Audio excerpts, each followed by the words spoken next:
आज समाज रे मंदिर जिते बढ़ी क्षमा करेंगे ये मंदिर मुझे सारा ओडिशा जोटा कहूँ वृद्धाश्रम भी सही संख्यार बढ़ी तेणु मंदिर प्रतिष्ठा करने सहित व्यवहार आम भितर को आसुना आम देवालय कलु आम घर देवता मान आम बहु हतादर करूँ संसार में जिते प्राणी अच्छा सबुठ श्रेष्ठ प्राणी माँ किए सबुठ श्रेष्ठ प्राणी पिंपुड़ी ठारू हाथी मनीष पर्यंत सबुठ श्रेष्ठ किए आज्ञा क्यों दृष्टि मनीष बड़ अंग दृष्टि बड़ ना विचार दृष्टि बड़ विचार करने माने बुद्धिमान लोक विदुषी माँ मैंने अच्छा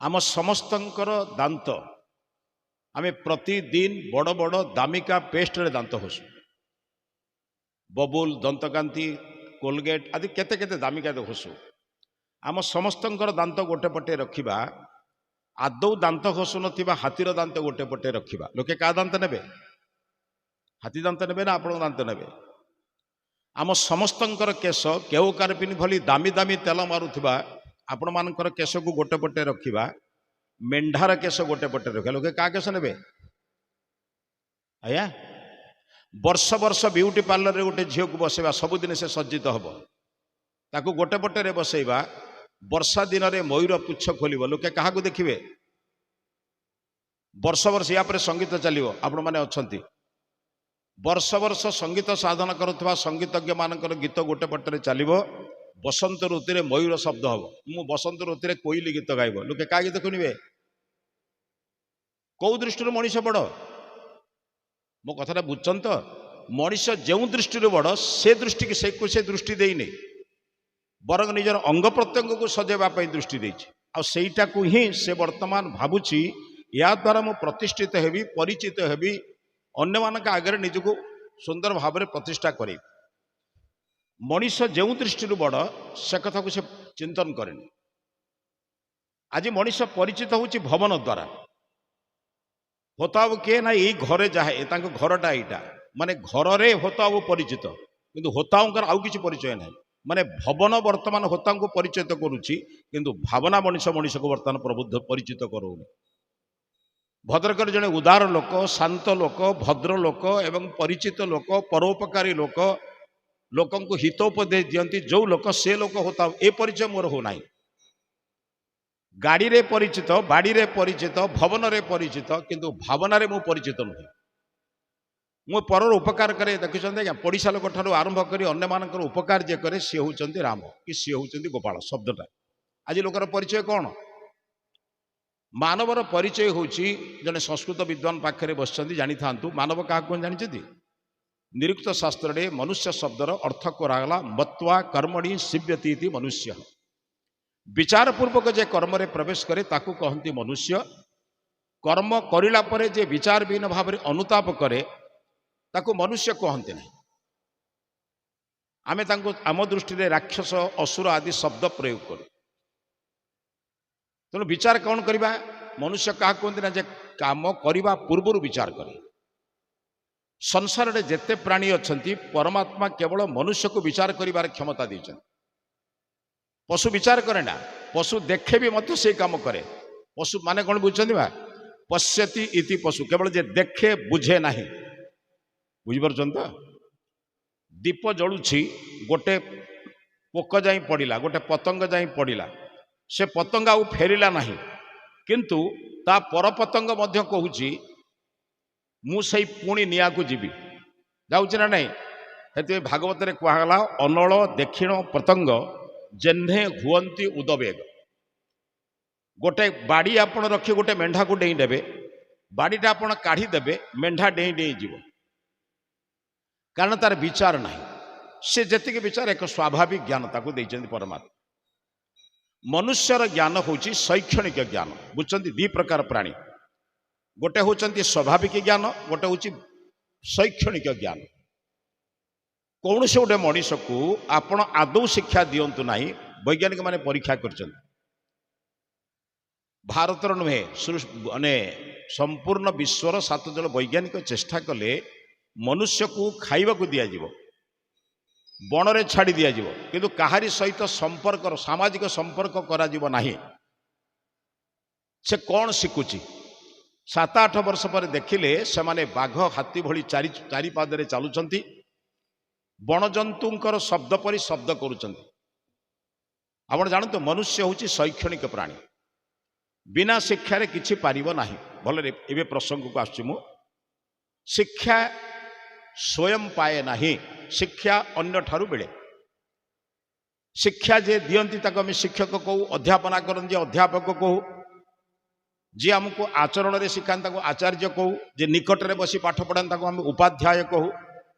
ଶିକ୍ଷକଙ୍କର ବିଭିନ୍ନ ବିଭିନ୍ନ ସଂଜ୍ଞା ଅଛି, କିନ୍ତୁ ପରମାତ୍ମା 3ଟି ଶିକ୍ଷକ ଆମକୁ ଦେଇଛନ୍ତି। ପ୍ରଥମ ହେଉଛି ମା, ଦ୍ୱିତୀୟ ହେଉଛି ବାପା, ତୃତୀୟ ହେଉଛି ଆଚାର୍ଯ୍ୟ। ମାତୃଦେବୋ ଭବ ଶୁଣିଥିବା ଆପଣ, ପ୍ରଥମ ଦେବତା ମା, ଦ୍ୱିତୀୟ ଦେବତା ପିତୃଦେବୋ ଭବ, ତୃତୀୟ ଦେବତା ଆଚାର୍ଯ୍ୟ ଦେବ ଭବ, ଚତୁର୍ଥ ଅତିଥି ଦେବ ଭବ, ସର୍ବଚା ଶ୍ରେଷ୍ଠରେ ଈଶ୍ୱରଙ୍କୁ କଥା କୁହାଯାଇଛି। ମା ଜନ୍ମ ଦେବା ପୂର୍ବରୁ ଆମକୁ କ'ଣ ତିଆରି କରେ ଭାବେ। ସଂସାରରେ ଜନ୍ମ ହେଲା ପରେ ସମସ୍ତେ ଆମ ସମ୍ପର୍କରେ କିଛି ନା କିଛି ଚିନ୍ତା କରନ୍ତି, ଯେଉଁମାନେ ଆମର ନିଜର ଲୋକ। କିନ୍ତୁ ମୁଁ ଜନ୍ମ ହେବା ପୂର୍ବରୁ ଯିଏ ମୋ ସମ୍ପର୍କରେ ଚିନ୍ତନ କରେ ସେ ହେଉଛି ମା। ଆପଣ ଜାଣିଛନ୍ତି ଗର୍ଭରେ ମୁଁ ଥିଲାବେଳେ ମୋ ସମ୍ପର୍କରେ ଅନେକ ଚିନ୍ତନ କରେ। ମୁଁ ଡାକ୍ତର କରିବି, ଇଞ୍ଜିନିୟର କରିବି, ପାଠ ପଢ଼େଇବି, ସାଧୁ କରିବି, ସନ୍ଥ କରିବି, କ'ଣ କ'ଣ ଚିନ୍ତନ କରେ। ତେଣୁ ସେଥିପାଇଁ ମାର ପ୍ରଭାବ ମଧ୍ୟ ସନ୍ତାନ ଉପରେ ପଡ଼େ। ଅନେକ ଉଦାହରଣ ଅଭିମନ୍ୟୁ ଠାରୁ ଶୁଣିଛନ୍ତି, ଆପଣଙ୍କର ଯେଉଁ ଆମେ ଯେଉଁ ଧୃତରାଷ୍ଟ୍ର ଏବଂ ପଣ୍ଡୁ ଏମାନଙ୍କଠାରୁ ଆମେ ଜାଣିଛନ୍ତି। ଇଏ ସମୟ ନାହିଁ ବର୍ତ୍ତମାନ ସେ ବିଷୟରେ କହିବା ପାଇଁ, ମୁଁ ଆପଣଙ୍କୁ ଖାଲି ପ୍ରସଙ୍ଗ କହୁଛି। ମା ପ୍ରଥମେ ଚିନ୍ତନ କରିବା, ମାର ଗର୍ଭରେ ସନ୍ତାନ ଚିନ୍ତନ କଲା ପରେ ସଂସାର ଯେତେବେଳେ ଜନ୍ମ ହୁଏ, ଦେଖନ୍ତୁ ଈଶ୍ୱରଙ୍କର ଦୟା। ପିଲା ଜନ୍ମ ମା ଗର୍ଭରେ ଥିଲା ବେଳେ ମୋ ମାର ଛାତିରେ ମୋର ଖାଦ୍ୟ ନଥିଲା, ଆପଣମାନେ ସମସ୍ତେ ଜାଣିଛନ୍ତି। କିନ୍ତୁ ମୁଁ ଯେମିତି ଜନ୍ମ ହେଲି ପ୍ରଭୁ ମୋ ମାର ଛାତିରେ ମୋର ଖାଦ୍ୟ ତିଆରି କଲେ। ତମେ ତିଆରି କରିଛ, ବୁଝୁଛନ୍ତି ତ? ତମେ ତିଆରି କରିଛ। କିନ୍ତୁ ଦୁଃଖର କଥା, ଆଜି ଅନେକ ମା ମାନେ ନିଜର ସୌନ୍ଦର୍ଯ୍ୟ ପାଇଁ ପ୍ରଭୁଙ୍କ ଦାନକୁ ସନ୍ତାନରୁ ବଞ୍ଚିତ କରନ୍ତି। ଇଏ ଭଳି ଅଭାଗା ଲୋକମାନଙ୍କୁ, ମଣିଷ ମାନଙ୍କୁ କ'ଣ କହିବା? ପଶୁ କହିଲେ ବି ଅତ୍ୟୁକ୍ତି ହେବ। କୌଣସି ପଶୁ କେବେ ଦେଖିଛନ୍ତି ତାର ସନ୍ତାନକୁ କ୍ଷୀର ଠାରୁ ବନ୍ଦ କରିଛି? ପଶୁ ଓ ମଣିଷ ଭିତରେ ପାର୍ଥକ୍ୟ ଆପଣଙ୍କୁ ମୁଁ କହୁଛି। ପରମାତ୍ମା କେଡ଼େ ଦୟାଳୁ ଦେଖନ୍ତୁ, ଈଶ୍ୱର କେଡ଼େ ଦୟାଳୁ। ମୋତେ ଆଖି ଦେବା ପୂର୍ବରୁ ସଂସାରରେ ରୂପ ଦେଇଛନ୍ତି। ଏଇ ଯେଉଁ ଗଛ ପର୍ବତ, ପାହାଡ଼ ପର୍ବତ, ନଦୀ ଝରଣା କେଦାର ବିଭିନ୍ନ ପ୍ରକାର ଦେଖୁଛୁ ଆମେ। ଯଦି ଏ ସୌନ୍ଦର୍ଯ୍ୟ ଥାନ୍ତା କିନ୍ତୁ ମୋର ଆଖି ନଥାନ୍ତା, ମୁଁ ଦେଖିପାରନ୍ତି? ଈଶ୍ୱର କେଡ଼େ ଦୟାଳୁ ବୁଝନ୍ତୁ। ମୋତେ ସୃଷ୍ଟିକୁ ଦେଖିବା ପାଇଁ ମୋତେ 2ଟି ନେତ୍ର ଦେଇଛନ୍ତି। ସବୁଠାରୁ ବଡ଼ କଥା ବୁଝୁଛନ୍ତି, ନେତ୍ର ଦେଇକି ମୋତେ ଛାଡ଼ି ନାହାନ୍ତି। ଆଚ୍ଛା, ରାତିରେ ଅନ୍ଧାର ଘରେ ଆପଣଙ୍କର ଆଖି ଥାଏ, ବସ୍ତୁ ବି ଥାଏ, କିନ୍ତୁ ଆପଣ ଦ୍ରବ୍ୟ ଦେଖିପାରନ୍ତି? କାହିଁ ଦେଖିପାରନ୍ତିନି? ଆଲୋକ ନାହିଁ ବୋଲି। ଈଶ୍ୱର କେଡ଼େ ଦୟାଳୁ ବୁଝନ୍ତୁ। ଦୃଶ୍ୟ ବି ଦେଇଛନ୍ତି, ମାନେ ସୃଷ୍ଟିରେ ରୂପ ବି ଦେଇଛନ୍ତି। ମୋତେ ଆଖି ଦେଇଛନ୍ତି ଦେଖିବା ପାଇଁ। ଦିନରେ ସୂର୍ଯ୍ୟ ବ୍ୟବସ୍ଥା କରିଛନ୍ତି, ରାତିରେ ଚନ୍ଦ୍ର ଏବଂ ବିଭିନ୍ନ ପ୍ରକାର ନକ୍ଷତ୍ରର ବ୍ୟବସ୍ଥା କରିଛନ୍ତି। ତମେ କରିଛ? ଆଜି ସଂସାରରେ ଯେତେ ମହାତ୍ମା ମହାପୁରୁଷଙ୍କୁ ନେଇ ଧର୍ମ ନାମରେ ଆମେ ବିଭକ୍ତ ହେଇଛୁ। ଆଜି ଜାଣିଛନ୍ତି, ଦିନେ ସମୟ ଥିଲା ଏ ରାଷ୍ଟ୍ର ଈଶ୍ୱରଙ୍କର ନାମରେ ବିଭକ୍ତ ଥିଲା। ଶୈବ, ଶାକ୍ତ, ଗାଣପତ୍ୟ ଏସବୁ ନାମରେ ବିଭକ୍ତ ଥିଲା। ସମୟ ଆସିଲା ବ୍ୟକ୍ତି ବିଶେଷରେ ଧର୍ମ ତିଆରି ହେଲା। ଧରନ୍ତୁ ଅନୁକୂଳ ଚନ୍ଦ୍ର, ସତ୍ୟସାଇ, ନିଗମାନନ୍ଦ, ଅରବିନ୍ଦ, ଏମାନେ କ'ଣ ଜଣେ ବ୍ୟକ୍ତି ମହାତ୍ମା। ସେମାନେ ତାଙ୍କର ଆଦର୍ଶମାନଙ୍କୁ ଯେଉଁମାନେ ଅନୁପ୍ରାଣିତ କଲେ ସେମାନେ ହେଲେ। ଏ ସଂସାରରେ ଯେତେ ମହାତ୍ମା ମହାପୁରୁଷ ପ୍ରଭୁଙ୍କର ସୂର୍ଯ୍ୟକୁ ଗ୍ରହଣ କରନ୍ତି, ପ୍ରଭୁଙ୍କର ଭୂମିରେ ଚାଲନ୍ତି, ପ୍ରଭୁଙ୍କର ବର୍ଷାରେ ବଞ୍ଚନ୍ତି, ଶସ୍ୟରେ ବଞ୍ଚନ୍ତି, କେହି ଦ୍ୱିତୀୟ ସୂର୍ଯ୍ୟ କରିପାରିବେ ନାହିଁ। କାରଣ ପରମାତ୍ମା ହିଁ ସୂର୍ଯ୍ୟ ତିଆରି କରିଛନ୍ତି। 196,08,53,126 ବର୍ଷ ବର୍ତ୍ତମାନ ହେଲା। ଆପଣମାନେ ଘରେ ଯାଇ ପାଞ୍ଜି ଦେଖିବେ। 200 କୋଟି ବର୍ଷ ଭିତରେ ଏମାନଙ୍କର ଜନ୍ମ କେବେ? ମୋ କଥାଟା ବୁଝିପାରୁଛନ୍ତି ତ? ତେଣୁ ଏଇ ଯେଉଁ ସୃଷ୍ଟି ଭିତରେ ପରମାତ୍ମା କେଡ଼େ ଦୟାଳୁ ଦେଖନ୍ତୁ। ସୂର୍ଯ୍ୟର ବ୍ୟବସ୍ଥା କରିଛନ୍ତି କାହିଁକି ନା ବସ୍ତୁକୁ ଦେଖିବା ପାଇଁ ଦିନରେ ସୂର୍ଯ୍ୟ ଦରକାର, ରାତିରେ ନକ୍ଷତ୍ର ଏବଂ ଚନ୍ଦ୍ରର ବ୍ୟବସ୍ଥା କରିଛନ୍ତି। ଆଉ ମଣିଷର ବୁଦ୍ଧି ଅଛି ବୋଲି ବିଜ୍ଞାନ ଦ୍ୱାରା ଲାଇଟ୍ର ବ୍ୟବସ୍ଥା କରିଛି। ଧୀରେ ଧୀରେ ଆମେ ଡିବିରି ଜାଳୁଥିଲେ, ତାପରେ ଲଣ୍ଠନ ଜାଳିଲେ, ଧୀରେ ଧୀରେ ବିଜ୍ଞାନ ଆମକୁ ଦେଲା ଆଲୋକ ଜାଳିଲେ, ବିଦ୍ୟୁତ ଜାଳିଲେ, ବିଭିନ୍ନ ପ୍ରକାର ବ୍ୟବସ୍ଥା ହେଲା। ଏବେ ମଧ୍ୟ ବୈଜ୍ଞାନିକ ଚିନ୍ତା କରୁଛନ୍ତି ବିଦ୍ୟୁତ ଚାଲିଗଲା ପରେ ବି ସୂର୍ଯ୍ୟାଲୋକରୁ କେମିତି ଆମେ ଆଲୋକ ନେବା। ଏସବୁ ବ୍ୟବସ୍ଥା ବୈଜ୍ଞାନିକ ଶିକ୍ଷା ଦ୍ୱାରା କରୁଛନ୍ତି। କିନ୍ତୁ ଈଶ୍ୱରଙ୍କର ଦୟାକୁ ଦେଖନ୍ତୁ, ମୋତେ କର୍ଣ୍ଣ ଦେବା ପୂର୍ବରୁ ଯଦି ମୋ ମା ପାଖରେ ବାପା ପାଖରେ ଆରେ ଧନରେ ଶବ୍ଦ ଦେଇନଥାନ୍ତେ, ଶବ୍ଦ ବି ସଂଯୋଜନା କରିଛନ୍ତି, ଶୁଣିବାକୁ କାନ ବି ଦେଇଛନ୍ତି। ଆଉ ସବୁଠାରୁ ବଡ଼ କଥା ଜାଣିଛନ୍ତି ନା, ଶବ୍ଦକୁ ଶୁଣିବା ପାଇଁ କାନ ଭିତରେ କହିଲେ ଶୁଣିପାରିବେନି ବୋଲି କିଛି ଶୂନ୍ୟ ସ୍ଥାନ ରଖିଛନ୍ତି। ମୁଁ କହୁଛି ଆପଣ ଶୁଣୁଛନ୍ତି, କିଛି ଶୂନ୍ୟ ସ୍ଥାନ ଅଛି ବୋଲି ଶୁଣୁଛନ୍ତି ନା କାନ ଭିତରେ କହିଲେ ଶୁଭିବ? এই ବ୍ୟବସ୍ଥା ସବୁ କିଏ କରିଛନ୍ତି? ଆପଣ କରିଛନ୍ତି? ଆଜ୍ଞା, ମୋତେ ଜିଭ ଦେବା ପୂର୍ବରୁ ମାର ଛାତିରେ ଖାଦ୍ୟ ଦେଲେ, ଯେତେବେଳେ ମାର ଖାଦ୍ୟ ମୋ ପାଇଁ ସକ୍ଷମ ହେଲା ନାହିଁ, ମୋର ଅଧିକ ଆବଶ୍ୟକତା ହେଲା, ସେତେବେଳେ ଦାନ୍ତ ଦେଲେ। ଦାନ୍ତ ପୂର୍ବରୁ ଥିଲା? ଜନ୍ମ ହେଲେ ଦାନ୍ତ ଥାଏ? ଆଜ୍ଞା, ଟିକେ ବିଚାର କରିବେ ଈଶ୍ୱରଙ୍କର ଦାନକୁ। ଯେତେବେଳେ ମୋତେ ଦାନ୍ତ ଦେଲେ, ସମଗ୍ର ବିଶ୍ୱରେ ବିବିଧ ପ୍ରକାର ଖାଦ୍ୟ ଦେଲେ। ମିଠା, ଖଟା, ପିତା, କଷା, କେତେ ଖାଦ୍ୟ ଦେଇଛନ୍ତି।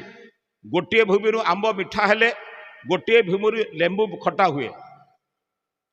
ଯୋଉ ଭୂମିରୁ ତିଆରି କଲେ ଲେମ୍ବୁ ଖଟା ଲାଗେ, ସେଇ ଭୂମିରେ ଆମ୍ବ ମିଠା ଲାଗେ। ଏସବୁ କାହା ପାଇଁ କରିଛନ୍ତି ପ୍ରଭୁ? ତାଙ୍କ ପାଇଁ ନା ଆମ ପାଇଁ? କାହିଁକି ନା ମଣିଷର ଭୋକ ଅଛି। ଏ ସବୁ ବ୍ୟବସ୍ଥା କରିଥିବା ଈଶ୍ୱରଙ୍କୁ ମଣିଷର ଦେଖନ୍ତୁ, ଚିନ୍ତନ କରନ୍ତୁ।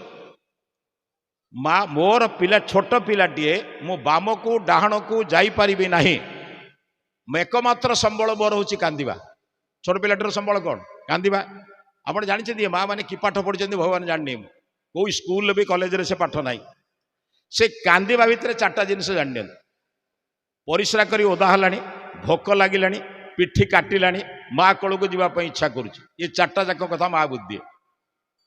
କ'ଣ ବୁଝୁଛ କି? ସେ ମା କି ପାଠ ପଢିଛି ଭଗବାନ ଜାଣେ। ଠିକ ନା ଭୁଲ ଆଜ୍ଞା? କିନ୍ତୁ ସେଇ ମଣିଷ ଯେତେବେଳେ ବଡ ହୁଏ, ସର୍ବପ୍ରଥମେ ଯଦି ଅବହେଳା କରେ, ସେ ହଉଛି ମା। କ'ଣ ବୁଝୁଛ କି? ବାପା ମା ଦି ଜଣ ସାଙ୍ଗରେ ଥିଲେ ମୁଁ ଜନ୍ମ ହେଲି, ଏଡେ ଯୋଗ୍ୟ ମଣିଷ ହେଲୁ, ବାପା ଜଣଙ୍କ ପାଖରେ, ମା ଜଣଙ୍କ ପାଖରେ, ଦି ଭାଇ ତ ଭାଗ କରିନେଲୁ ବାପା ମାଙ୍କୁ। ଆଉ ବାପା ମା ଦି ଜଣ ସାଙ୍ଗରେ ଥିଲେ ବୋଲି ଜନ୍ମ ହେଇଥିଲେ। ସେଥିରୁ ଯଦି ଗୋଟେ ମଲା, ଆଉ ସେ ଦୁଃଖ କୁହନ୍ତୁ। ଜାନୁଆରୀ ବଡ଼ ପୁଅ ପାଖରେ, ଫେବୃଆରୀ ସାନ ପୁଅ ପାଖରେ, ମାର୍ଚ୍ଚ ବଡ଼ ପୁଅ ପାଖରେ, ଏପ୍ରିଲ ବଡ଼ ସାନ ପୁଅ ପାଖରେ, ଫେବୃଆରୀ ମାର୍ଚ୍ଚ ଭିତରେ ବୁଢା କି ବୁଢୀ 3 ଦିନ ଉପାସ ରହିବେ, କାରଣ ଫେବୃଆରୀଟା 28, ମାର୍ଚ୍ଚଟା 31। ଏମାନେ ଏଡେ ଯୋଗ୍ୟ ପୁଅ, ଭଗବାନଙ୍କୁ ପାଳନ କର। ମୋ କଥାଟା ବୁଝିପାରୁଛନ୍ତି ତ? ଯେଉଁ ମା ମୋ ପାଇଁ ଏତେ କାମ କରିଥିଲା, ମୁଁ ତା ପାଇଁ କ'ଣ କରୁଛି ଏଗୁଡ଼ା ବୁଝିବା ଦରକାର। ଏମାନେ ଯେତେବେଳେ ମୋତେ ପାଳନ କଲେ, ମୋର ଯୋଡ଼ିଏ କାମ, ଭଲରେ ବୁଝିଥାନ୍ତୁ। ମା ବାପା ଆମକୁ ଯେତେବେଳେ ପାରିଲେ, ମା ଦେଲା, ମା ତିଆରି କରି ବାପାଙ୍କ ହାତକୁ ଦେଲା, ବାପା ହାତ ଧରି ମୋତେ ଚଲେଇବା ଶିଖେଇଲେ, କାନ୍ଧରେ ବସେଇ ମୋତେ ବିଭିନ୍ନ ଡାକ୍ତରଖାନା ନେଲେ, ଦେହ ଖରାପ ହେଲେ। ଏମାନଙ୍କର ତ୍ୟାଗରେ ମୁଁ ବଞ୍ଚିଛି। ଆପଣ ଜାଣିଛନ୍ତି ଆଜ୍ଞା, ମା ଜାଣିଛି ନିଜ କାନ୍ଧରେ ମୁଁ କାନ୍ଦି ପାରିବି ନାହିଁ। ବୁଝିପାରୁଛନ୍ତି ତ? ନିଜ କାନ୍ଧରେ ମୁଁ କାନ୍ଦି ପାରିବି ନାହିଁ, ସେଥିପାଇଁ ମାର ବୁଦ୍ଧି ଦୁନିଆର କାହାରି ନାହିଁ। ସେଥିପାଇଁ ମୁଁ କାନ୍ଦୁଥିଲା ବେଳେ ମୋତେ କାନ୍ଧରେ ପକାଇ କାନ୍ଦିବା ବନ୍ଦ କରିଦେଇଛି। ମୋ କଥାଟା ବୁଝୁଛନ୍ତି? ସବୁ ମାୟା କରନ୍ତି ନା ନାହିଁ? ମା ଆରେ ହତଭାଗା ଟିକେ ଏମାନଙ୍କୁ ଦେଖ। ତମେ ତ ମା କହିଲେଣି, ତମେ ତ ଏଗୁଡ଼ାକୁ ଦେଖୁଥିବ। ତମ ମା କ'ଣ କରୁଛନ୍ତି ସିନା ଭିଡ଼ିଓ ରେକର୍ଡିଂ କରିନାହାନ୍ତି, ତମେ ତ ତମ ମା ହିସାବରେ ଯାହା କରୁଛ ଦେଖୁଥିବ ନା ନାହିଁ? ଆଜ୍ଞା, କାହିଁକି ମୁଁ ବୁଝିପାରେନି। ମୁଁ କହିଲି ସଂସାର ମଣିଷର ଯୋଡ଼ିଏ କାମ, ଏତିକି ବୁଝିଗଲେ ଭଗବାନଙ୍କୁ ଡାକିବାକୁ ପଡ଼ିବନି, ଭଗବାନ ସ୍ୱୟଂ ଆମକୁ ଆଶୀର୍ବାଦ ଦେବେ। କିଏ ଜାଣିଛନ୍ତି? ଯିଏ ମୋତେ ଆଣିଛନ୍ତି ତାଙ୍କୁ ମରିବା ପୂର୍ବରୁ ମାରିବେନି। ମନେ ରହିଲା? ନମ୍ବର 1, ପ୍ରଥମ କାମ କ'ଣ?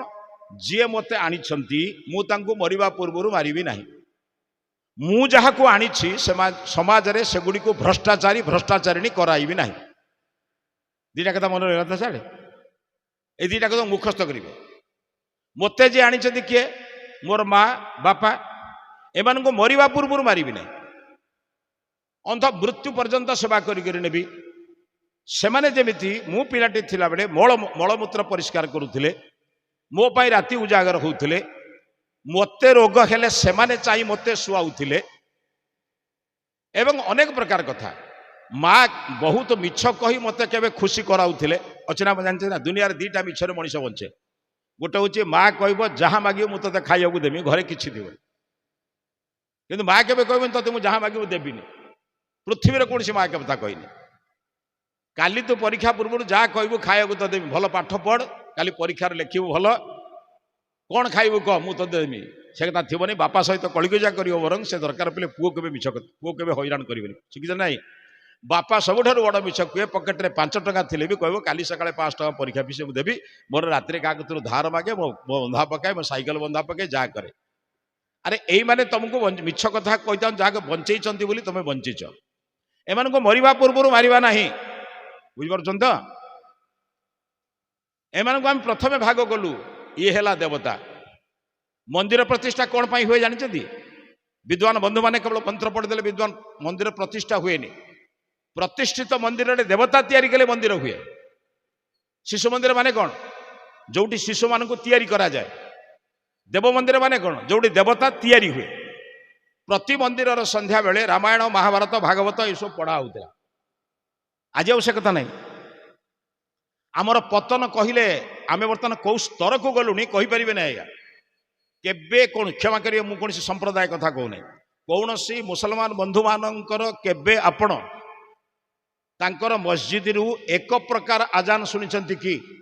ଏକ ପ୍ରକାର।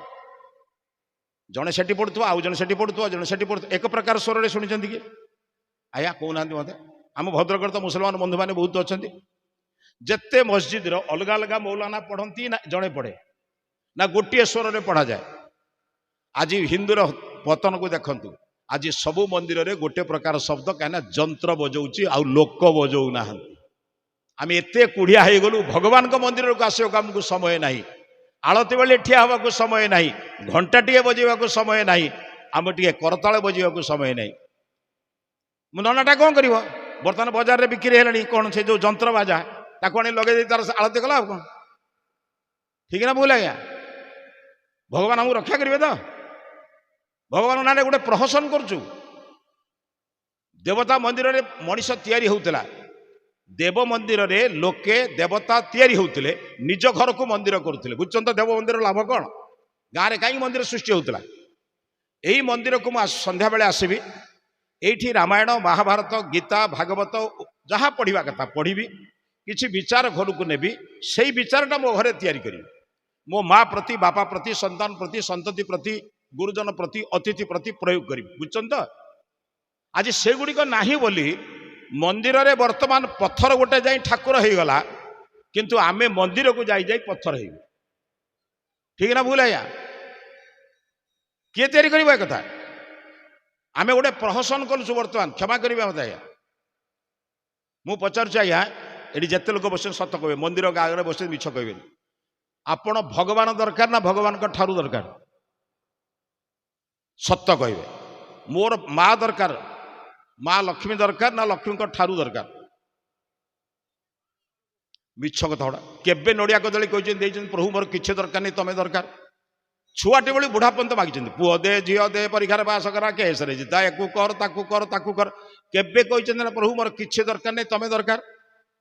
ଆଜ୍ଞା କେହି ତ ନାହାନ୍ତି। ଆଉ ଆମର ଭଗବାନ ଦରକାର ନାହିଁ, ଭଗବାନଙ୍କ ଠାରୁ ଦରକାର। ପିଲାଟି ବେଳୁ ବୁଢା ପର୍ଯ୍ୟନ୍ତ ଆମେ ଈଶ୍ୱରଙ୍କୁ ମାଗିଛୁ। ପୁଣି କଣ ମାଗିଛୁ ଜାଣିଛନ୍ତି? ବଡ ବିଚିତ୍ର ମଣିଷର ମାଗିବା। ଯେମିତି ମାଗିବା ସେମିତି ପ୍ରୋତ୍ସାହନ। ଛୋଟ ମାଗିବା ନଡିଆ କଦଳୀରେ ଚଳିବ, ବଡ ମାଗିବା ବଡ ଭୋଗ ଦରକାର, ତାଠାରୁ ମାଗିବା ଆମକୁ ଚଣ୍ଡୀ ମେଳା ଦରକାର, ତାଠାରୁ ମାଗିବା ଆଉ କିଛି ବଡ ଭୋଗ ଦରକାର ନା? କଣ ମତେ ବୁଝନ୍ତୁ, କଣ ମଣିଷ ବୁଝିଛି? ଅଫିସରେ ଛୋଟ କାମରେ 100 ଟଙ୍କା, ବଡ କାମରେ 200 ଟଙ୍କା, ଅନ୍ୟ କାମରେ 5,000 ଟଙ୍କା। ଭଗବାନଙ୍କୁ ସେ ବୁଝିଛି? କେତେ କେତେ ନଡିଆ କଦଳୀ ମାନସିକ କରିଥିଲେ, ମା ଛାତିରେ ଖାଦ୍ୟ ଦେଲେ ମୁଁ ବଞ୍ଚିବି। ମୁଁ ଗର୍ଭରେ ଯେତେବେଳେ ଥିଲି କେତେ ଟଙ୍କା ଭାବି ପରମାତ୍ମାଙ୍କୁ ପ୍ରାର୍ଥନା କରିଥିଲି, ପ୍ରଭୁ ମୁଁ ଗଲେ ତୋତେ 10 କାନ୍ଦି କଦଳୀ, ଗୋଟେ ବସ୍ତା ନଡିଆ ଭୋଗ ଦେବି, ମୋ ମାର ଛାତିରେ ଖାଦ୍ୟ ଦେବୁ, ବଞ୍ଚିବି କେମିତି? କେତେ ଟଙ୍କା ମାନସିକ କରିଥିଲେ, ପରମାତ୍ମା ଆମକୁ ଆଖି ଦେବା ପୂର୍ବରୁ ରୂପ ଦେଇଛନ୍ତି। ଆପଣ ଜାଣିଛନ୍ତି ମା? ଟିକେ ମସ୍ତିଷ୍କ ଖୋଲା କରି ବିଚାର କରନ୍ତୁ। ଭଗବାନ କଣ ଜାଣିବା ଦରକାର ଓ ଭଗବାନଙ୍କୁ କଣ ମାଗିବା ଦରକାର, ଏତିକି ଜ୍ଞାନ ଆମର ନାହିଁ। ଆପଣ ଜାଣିଛନ୍ତି? ଟିକେ ବିଚାର କରିବେ ମୋ କଥାକୁ। ମନୁଷ୍ୟ 3ଟା ଜିନିଷ ବିନା ବଞ୍ଚି ପାରିବ ନାହିଁ, ଖାଦ୍ୟ ବିନା, ଜଳ ବିନା ଏବଂ ପବନ ବିନା। ବୁଝିପାରିଲେ ସାର୍? ଖାଦ୍ୟ ବିନା ଆପଣ 3 ଦିନ ବଞ୍ଚିଯିବେ, ଗରିବ ଲୋକ 2-3 ଦିନ ବଞ୍ଚୁ ନା ନାହିଁ। ପାଣି ବିନା ଆପଣ ଦରକାର ପଡ଼ିଲେ 1 ଦିନ ବଞ୍ଚିଯିବେ, କିନ୍ତୁ ପବନ ବିନା 1 ମିନିଟ ବଞ୍ଚିବା କଷ୍ଟକର। ବୁଝୁଛନ୍ତି?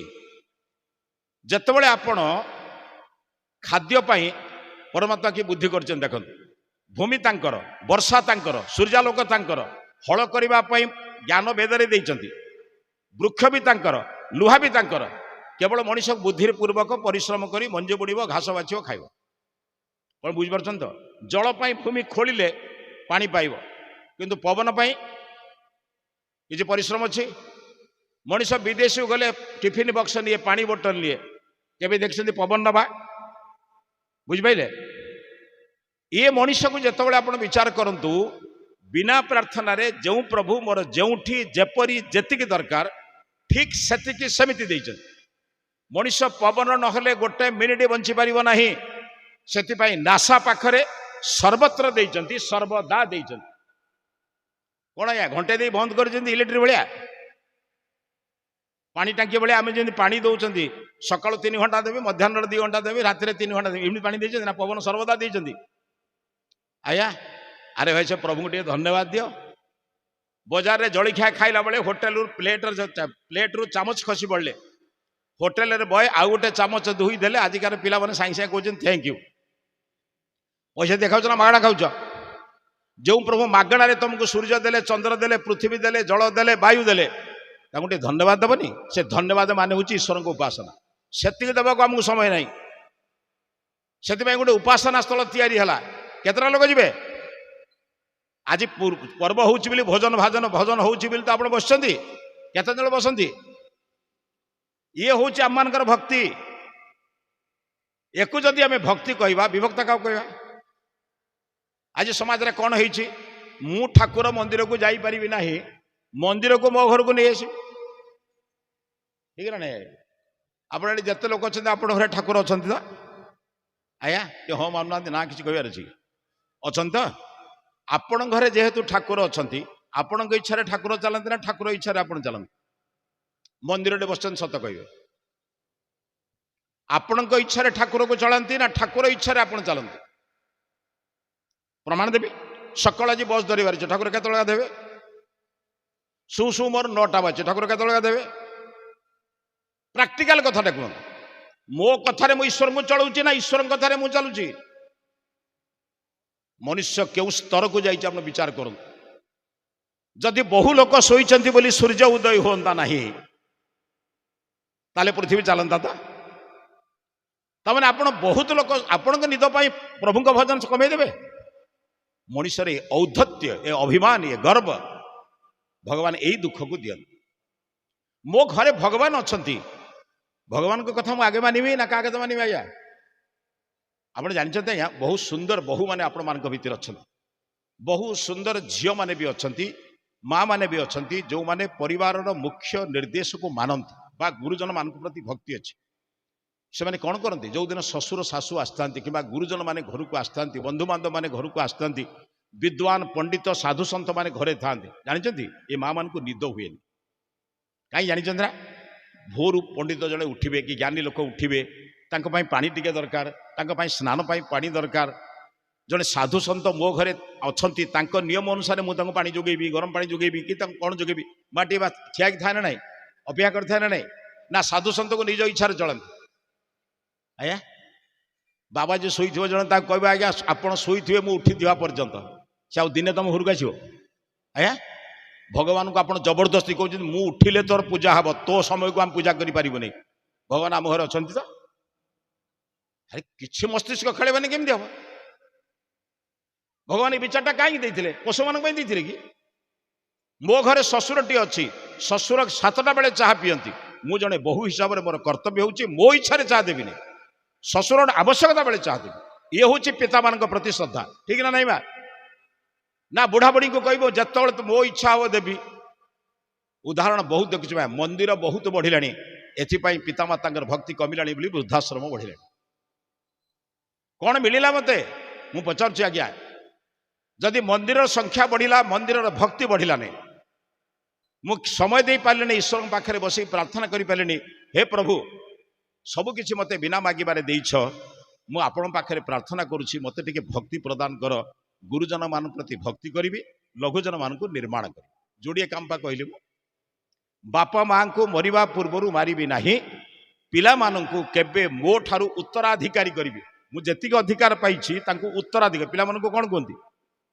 उत्तराधिकारी पुओ झील कौन कहती उत्तराधिकारी उत्तराधिकारी माने कौन उतरू उत्तर इंग्राजी जहाँ बेटर कह गुड रु बेटर मु गुड थी कि मो पिला को बेटर करी बेटर माने उत्तर करी उत्तर कौन करी मुझे छाड़ी आउरी तैयारी करी ଆପଣ ପାଠ ପଢ଼ି ପାରିନାହାନ୍ତି କ'ଣ ଭାବୁଛନ୍ତି ଦୁନିଆରେ ଯେତେ କଷ୍ଟ ହେଲେ ବି ତୋତେ ପାଠ ପଢ଼େଇବି କାହିଁକି ନା ମୋ ଠାରୁ ମୋ ପିଲା ଟିକେ ଅଧିକ ପଢ଼ୁ କେଉଁ ବାପା ମାନ ଚାହେଁ କଥା ଯଦି ଆପଣ ଭାବୁଛନ୍ତି ମୋ ପିଲାମାନେ ଅଧିକ ପାଠ ପଢ଼ିଲେ ମୋତେ ଗର୍ବ ବଢ଼ିବ ଆପଣଙ୍କ ପିଲାକୁ ଅଧିକ ସଂଯମୀ କରିଲେ ଶିକ୍ଷିତ କରିଲେ ସଂସ୍କାରିତ କରିଲେ ଆପଣ ପରିଚୟ ହେବ ନା ନାହିଁ ଆଜି ପିଲାମାନଙ୍କୁ ଆମେ ବଡ଼ ଲୋକ କଲୁ ଭଲ ଲୋକ କଲୁ ସେଥିପାଇଁ ଆମ ପାଖରେ କେହି ନାହାନ୍ତି ଆଜି ଏ ଘର ଘର ତ ଆପଣ ଯଦି ଭଦ୍ରକ କଥା ଅଲଗା କହୁଛନ୍ତି ଆପଣ ଭୁବନେଶ୍ୱର କଟକକୁ ଯିବେ ବିରାଟ ବିରାଟ ଘର 4 ତାଲା 5 ତାଲା ଘର ଯେତେକ ତାଲା ସେତିକି ଲୋକ ବି ନାହାନ୍ତି 4 ତାଲା ଦେଖିଲା ବେଳକୁ 2 ଜଣ ବସିଥିବେ 2ଟା ଲୋକ ଆସୁଥିବେ ରୋଷେଇ କରି ସକାଳୁ ଯିବେ ସକାଳୁ କରିଦେଇକି ରାତି ପର୍ଯ୍ୟନ୍ତ ଯିବେ ବୁଝିଲେ ଆଜ୍ଞା ଘର କରୁଥିଲୁ ଯାହା ପାଇଁ ସେ ଆମ ପାଖରେ ନାହାନ୍ତି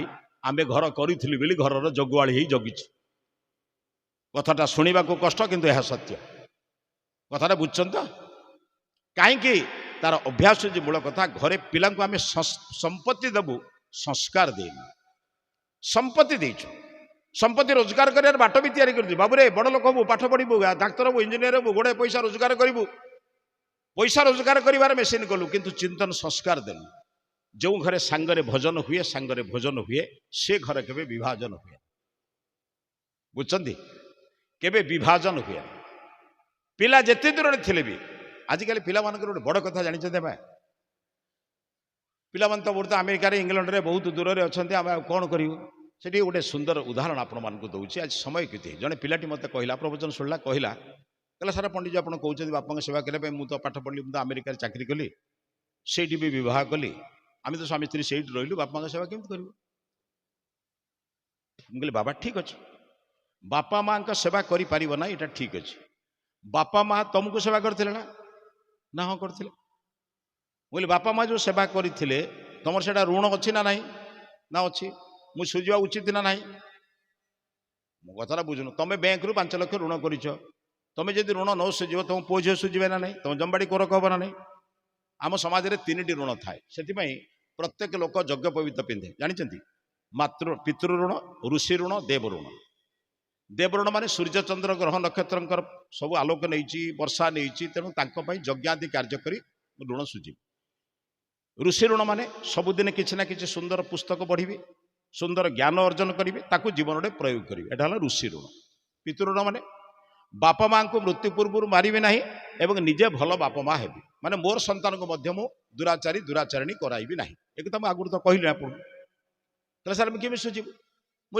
କିଛି କାମ କରୁନୁ କହୁଛି ବାପା ଆଚ୍ଛା ତମର ସ୍ଥାନ ସିନା ଦୂର ହେଇଛି ମନଟା କାହିଁ ଦୂର ତାହେଲେ ମୁଁ କ'ଣ କରିବି ସାର୍ ମୁଁ କହିଲି ବାବୁ ଆମେରିକାରେ ରୁହ ଦୁଃଖ ନାହିଁ ସବୁଦିନେ ମାଆକୁ ଦିନେ ଫୋନ୍ କରୁଛ କି ମା ଆଜି ବାପା ପାଇଁ କ'ଣ ରାନ୍ଧିଛୁ ସେ ବୁଢ଼ାବୁଢ଼ୀ ଦିଟା କ'ଣ ରାନ୍ଧିବୁ ସେଇ ଡାଲି ଆଳୁ ଭର୍ତ୍ତା କରିଦେଇଛୁ କହିଲା ମା ତୋ ଡାଲି ଆଳୁ ଭର୍ତ୍ତା ଦୁନିଆରେ କେହି କରେନି ହତଭାଗା ମୁଁ ଆମେରିକାରେ ଅଛି ନା ଖାଇପାରୁଛି ନା ଯାଇପାରୁଛି ମୋ କଥାଟା ବୁଝୁଛନ୍ତି ତ ମା କହିବ 5000 କିଲୋମିଟର ଥିଲେ ମୋ ପୁଅ ବି ମୋ ଛାତି ଭିତରେ ଅଛି ହବ ନା ନାଇଁ ଆରେ ହତଭାଗା ଦିନେ ଫୋନ୍ ବି କରିବାକୁ ତମକୁ ମିଳିଲାନି ସମୟ ଇଏ ହେଉଛି ଆଜିକାର ସମୟ ଏମାନଙ୍କ ସ୍ତ୍ରୀ ପାଇଁ ପୁଅ ପାଇଁ ଝିଅ ପାଇଁ ତାଙ୍କ ପାଇଁ ସମୟ ଅଛି ମା ପାଇଁ ସମୟ ନାହିଁ ବାପା ପାଇଁ ସମୟ ନାହିଁ ମଣିଷ ବିଚାର କରିପାରେ ମଣିଷ 3ଟି କାମ କରିବ ଯିଏ ସବୁ ଦେଇଛି ଭଗବାନ ତାଙ୍କୁ କେବେ ମୁଁ ଉପାସନା ବିନା ଭୋଜନ କରିବି ନାହିଁ ଆଜିଠାରୁ ଏକ ସଂକଳ୍ପ ଆପଣ ନିଅନ୍ତୁ ବିଛଣାରେ ଉଠିଲା ପରେ ପ୍ରଥମେ ଆପଣ ବିଛଣାରେ ଯେତେବେଳେ ଉଠିବେ ଗୋଟିଏ ପ୍ରଭୁଙ୍କୁ ଯାହା ଆପଣଙ୍କର ଇଷ୍ଟ ଯେଉଁ ପ୍ରଭୁଙ୍କୁ ଆପଣ ବେଶୀ ଭଲ ପାଆନ୍ତି ବେଶୀ ଭଲ ମାନେ ଆପଣ ଯାହାକୁ ଇଷ୍ଟ ବୋଲି ମାନନ୍ତି ଗୋଟିଏ ପ୍ରଣାମଟିଏ କର କାହିଁକି ଜାଣିଛନ୍ତି କାଲି ରାତିରେ ମୁଁ ଶୋଇଥିଲା ବେଳେ 3 ପ୍ରକାର ଶୁଏ ବୁଝିପାରୁନାହାନ୍ତି ବୋଧେ ପ୍ରଥମେ କିଛି ସମୟ ଶୋଇଛି ବୋଲି ମୁଁ ଜାଣେ ଆପଣ ଧରନ୍ତୁ ଶୋଇଛନ୍ତି ଜଣେ ଫୋନ୍ କଲା କ'ଣ କହୁଛନ୍ତି ମୁଁ ବା ଟିକେ ଶୋଇଛି ଯିଏ ଶୋଇଛି ସେ କହିପାରିବ ତାମାନେ ସେ ବିଛଣାରେ ଗଡ଼ୁଛି ବୁଝୁଛନ୍ତି ଏଇଟା ହେଲା ପ୍ରଥମ ଶୋଇବା ଦ୍ୱିତୀୟ ଶୋଇବା ହେଉଛି ମୁଁ ଶୋଇଥାଏ ମୋର ଇନ୍ଦ୍ରିୟ ମାନେ ଶୋଇଥାନ୍ତି ମନ ଜାଗ୍ରତ ଥାଏ ସେ ସମୟରେ ମୁଁ ସ୍ୱପ୍ନ ଦେଖେ ସ୍ୱପ୍ନ ଦେଖିଲା ବେଳେ ସକାଳୁ ଆପଣ ସ୍ୱପ୍ନଟା କହନ୍ତି କେମିତି ମନଟା ଜାଗ୍ରତ ଥାଏ ବୋଲି ମନେ ଥାଏ ସକାଳୁ କହନ୍ତି ବୁଝୁଛନ୍ତି ଇନ୍ଦ୍ରିୟ ଶୋଇଥାଏ କିନ୍ତୁ ମନ ଶୋଇନଥାଏ ତୃତୀୟ ଯେତେବେଳେ ମନ ଶୋଇଯାଏ ତାକୁ ସୁଷୁପ୍ତି ବୋଲି କହନ୍ତି ଭଲରେ ବୁଝୁଛନ୍ତି ତ ସୁଷୁପ୍ତି ବେଳେ ମୋର ବସ୍ତ୍ର କେମିତି ପଡ଼ିଛି ମୋ ହାତ କେମିତି ପଡ଼ିଛି ମୁଁ ଆଁ କରିଛି କି ନାହିଁ ମୋ ଆଖି ଖୋଲା ଅଛି ନା ଆପଣ ଜାଣିନାହାନ୍ତି ତାମାନେ କ'ଣ ବୁଝିଲେ ନ ଜାଣିବାଟା ଶୋଇବା ଜାଣିବାଟା ବିଛଣାରେ ଗଡ଼ିବ ବୁଝିଗଲା ତ ଆଚ୍ଛା ମୁଁ ତ ଜାଣିନି କିଏ ଗୋଟେ ଶକ୍ତି ମୋତେ ବଞ୍ଚେଇ ରାତି ମାନ ମୋତେ ରକ୍ଷା କରି ସୁସ୍ଥ ସବଳ ସମର୍ଥ ସଶକ୍ତ କ୍ଳାନ୍ତି ରହିତ କରି ସକାଳେ ମୋତେ ଉଠେଇଦେଲା। କଣ ମା କିଏ ରକ୍ଷା କରିଥିଲା? ହୋଇପାରିବେ ସେ କିଏ? ଛୁଆମାନଙ୍କୁ ଶୋ ଶୋ ମା ଶୁଏ, ମାକୁ ଛୁଆକୁ କିଏ ରକ୍ଷା କରେ? ଆରେ ଯିଏ ରକ୍ଷା କରେ ସେ ହିଁ ତମର ପ୍ରଭୁ। ବୁଝୁଛନ୍ତି ତ? ତାକୁ ଟିକେ ସକାଳୁ ଟିକେ ଧନ୍ୟବାଦ ଦିଅ। ତାହା ହିଁ ଈଶ୍ୱର ଉପାସନା। ହେ ପ୍ରଭୁ, କାଲି ରାତିରେ ମୋତେ ତୁମେ ମାରି ଦେଇଥିଲେ ଅଭିଯୋଗ କରିଥାନ୍ତି, କେସ୍ କରିଥାନ୍ତି, ପାଟିମୁଣ୍ଡ କରିଥାନ୍ତି, ସ୍ୱୀକାର କରିଥାନ୍ତି। ସ୍ୱୀକାର କରିଥାନ୍ତି କଣ? ସ୍ୱୀକାର କରିବାକୁ କହିବାକୁ ଥାନ୍ତି କି? ରାତିରେ ତ ମରିଯାଇଥାନ୍ତି। ଆଜି ସକାଳେ ମୋତେ ତୁମେ ବଞ୍ଚାଇଛ, ଆଜି ସକାଳେ ମୋତେ ତୁମେ ଜୀବନ ଦେଇଛ, ମୁଁ କଣ କରିବି? ହେ ପ୍ରଭୁ, ଆପଣଙ୍କୁ କୃତଜ୍ଞତା ଜଣାଉଛି, ଧନ୍ୟବାଦ ଜଣାଉଛି। ଆଜି ଦିନଟା ମୋତେ ତୁମେ ଉପହାର ଦେଇଛ। ଉପହାର ମାନେ ବୁଝୁଛନ୍ତି ନା? ପ୍ରଭୁ ମୋତେ ଆଜି ଦିନଟା ଦେଇଛନ୍ତି ଉପହାର। ଆଜି ଦିନଟା ମୁଁ ତାଙ୍କ କାମ କରିବି। ପ୍ରତିଦିନ ସକାଳେ ଏ ସଂକଳ୍ପ। ଆଜି ମୋତେ ଜୀବନଟା କିଏ ଦେଇছে? ଆଜି ସକାଳେ ଉଠିଲା ବେଳେ ଜୀବନ କିଏ ଦେଲା ରେ? ପ୍ରଭୁ ଦେଲା। ଯୋଉ ପ୍ରଭୁ ତମେ ଯାହାକୁ ମାନଛ ସେଇ ପ୍ରଭୁଙ୍କ ପାଇଁ ଆଜି ଦିନଟା ମୁଁ ଦେବି। ମୁଁ ପଚାରୁଛି, ପ୍ରଭୁ ଦୟାଳୁ ନା ନିର୍ଦ୍ଦୟ? ମୁଁ କାହିଁ ନିର୍ଦ୍ଦୟ ହେବି? ପ୍ରଭୁ ନ୍ୟାୟକାରୀ ନା ଅନ୍ୟାୟକାରୀ? ପ୍ରଭୁ ନ୍ୟାୟ କରନ୍ତି ନା ଅନ୍ୟାୟ କରନ୍ତି? ମୁଁ କାହିଁ ଅନ୍ୟାୟ କରିବି? ପ୍ରଭୁ ଦେଲା ବେଳେ କିଛି ମିଶେଇକି ଦେଇଛନ୍ତି ନା ଖାଲି ଦେଇଛନ୍ତି? ବୁଝିଲେ ଭାଇ? ପ୍ରଭୁ ପବନ ଦେଲା ବେଳେ କିଛି ମିଶେଇଛନ୍ତି କି? ପାଣି ଦେଲା ବେଳେ କିଛି ମିଶେଇଥିଲେ କି ନା ମଣିଷ ମିଶେଇଛି? ତାହେଲେ ଆମେ ଅପମିଶ୍ରଣ କରି କାହିଁ ଦେବୁ?